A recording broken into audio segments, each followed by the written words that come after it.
Boris Johnson's defended the UK's response to the refugee crisis, and Britons will be able to take Ukrainians into their homes. The former Deputy Prime Minister Damien Green's just said on this programme, it's better, but it remains a work in progress.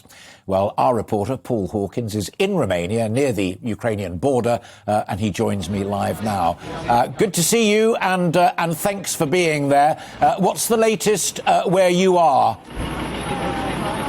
Yeah, hi, Alistair. We are at Sziget Marmiana, which is about an hour and a half from where we were earlier on the breakfast show. Literally behind me, you can see the border. It's just a truck passing by, so we'll bear with us on that. But yeah, there's the border, and on the other side is Ukraine, and this side is Romania. Just to give you the latest figures from the Romanian Border Agency, Alistair. So 21,000 people entered Romania from Ukraine on Thursday. 8,000 of them through the border with Ukraine. That's down around 10% on the day before. In total, 344,000 people have entered Romania from Ukraine. 80% have left and made an onward journey to other countries such as Hungary, Germany, sometimes even France and Spain, etc. So that leaves 84,000 people in Romania. I'm just watching I'm just keeping an eye on a JCB that's coming down the road, making sure I don't get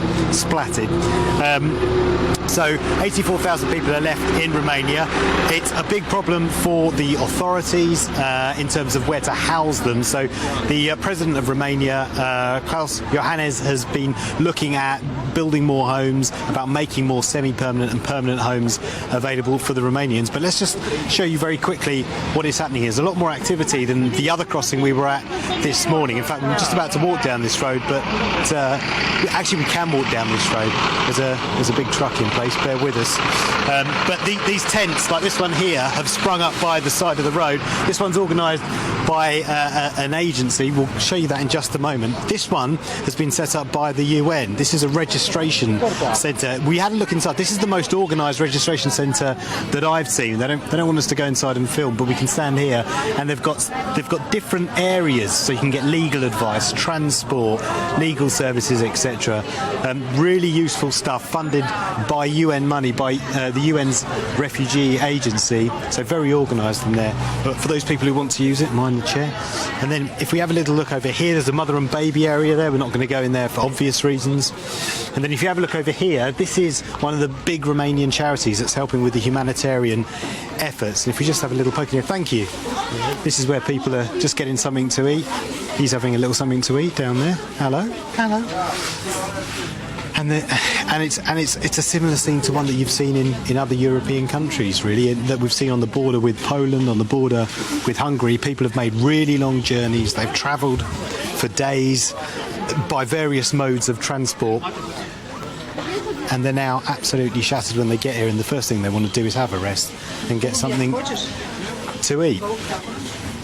Well, I tell you what strikes me. Can you hear me all right? Yeah.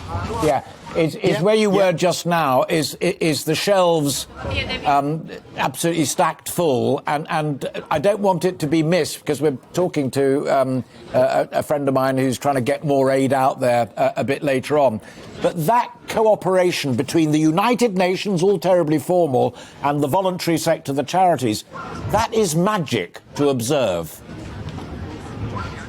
Yeah, it really is, because there is the logistics involved in every single person who comes across the border has a very individual story and individual needs, and matching, helping them facilitate their journey onwards and matching those needs with what is here, it's really difficult. So the UN and different aid agencies and the Romanian government at a national level and a local level coordinating that is really, really, really impressive. You're absolutely right.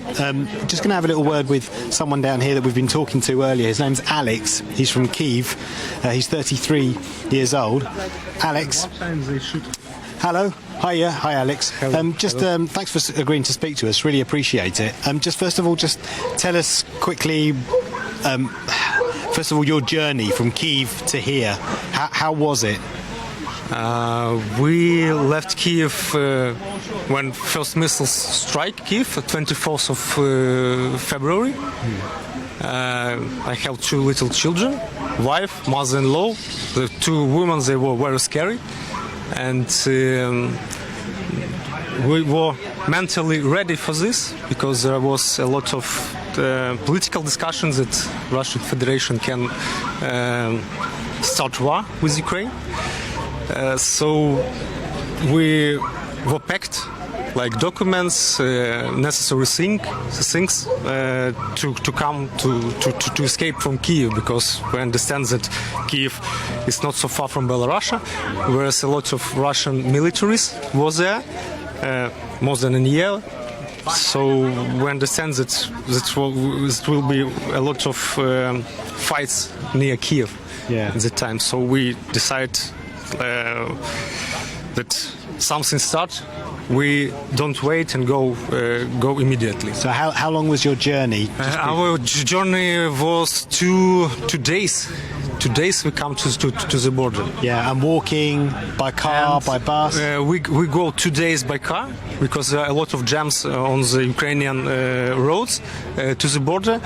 And when we stay on the border, there was more than 8 kilometers of cars that stay there. And when it started to came a lot of students from the wonderful camps that studied in Ukraine, foreign students, and they all start to go by foot. And there were more than 1,000 such students. Wow. Yes, a lot of buses come, and we understand that with cars we can go. Not in 1 day, but in 2 or 3 days, and with shortage of food and water. So it's been a long, difficult journey. Yes, and just and 5 children. And 5. I mean, big challenges. Just very quickly, why Romania and where are you going? Why Romania? Because we understood that a lot of our citizens come to Poland, to the border. And there was more jams on the time. So you couldn't get through. So you just thought, get out, come to Romania because it's easier. Yes, it was easier. It was shorter. Okay. And sorry, just one more quick question. You're 33 years old. Men of your age are fighting in Ukraine. I was just wondering why did you? I have problem with my health in childhood, so I have problem with my one leg shorter. So I have. I'm handicapped. Yeah. Okay. That's okay. Cool. Okay. Well, listen. Good luck. Good luck with where you're going, and really appreciate you speaking to us. Thank you. Thank you. Cheers. Thank you, Alex. There you go, Alistair. That's Alex's journey. He's actually a very rare person that we've spoken to. A man who's 33 years old, but as you heard there, for reasons of disability, he can't fight. But most of the people we speak to, of course, are women and children. Paul, thank you very much indeed, and through you, thanks to your marvellous guests. Well done, Paul Hawkins there, live in Romania for us.